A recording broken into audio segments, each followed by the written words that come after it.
आज आम विद्यालय वृक्षारोपण कार्यक्रम कराଯାउछि कारण वृक्ष ही आमको अम्लजान देता है जहाद्वारा आम पृथ्वी पृष्ठ बंच रही पार्छ।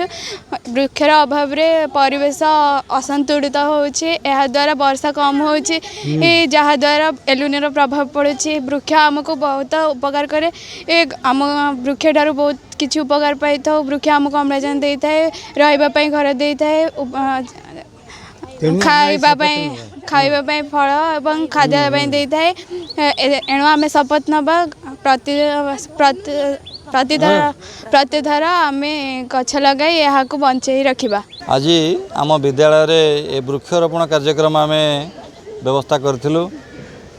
पाखापाखि 20टी वृक्ष आमर बौल गछ अँला गछ एभली अनेक उपादेय गछ आम ये लगेचु। जामुकोली गछ लगेचु। 1950 मसीह आमर ये वन महोत्सव कार्यक्रम चली आसी सारा देश में वृक्षारोपण व्यवस्था चली। एवं जुलाई प्रथम सप्ताह आमर ये कार्यक्रम सारा राज्य सारा देश में वन महोत्सव कार्यक्रम चलती। अनेक जगह समस्त वृक्ष लगाउछन्ति। वृक्ष ही आमर संपद।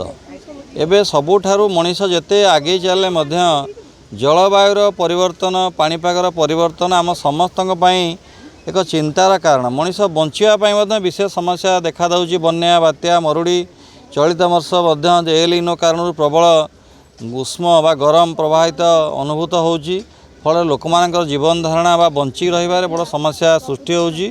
तेणु समस्ते प्रत्येक मनीष गोटे गोटे गोटे गोटे वृक्ष लगेवा दरकार।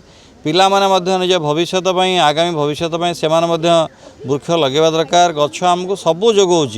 आमको खाद्य बासगृह ठार आरंभ करी माटी की जाबुड़ी धरवा मृत्तिका क्षय ठार आरंभ करी विशेष भाव में आमको श्वासक्रिय सहयोग करुँच।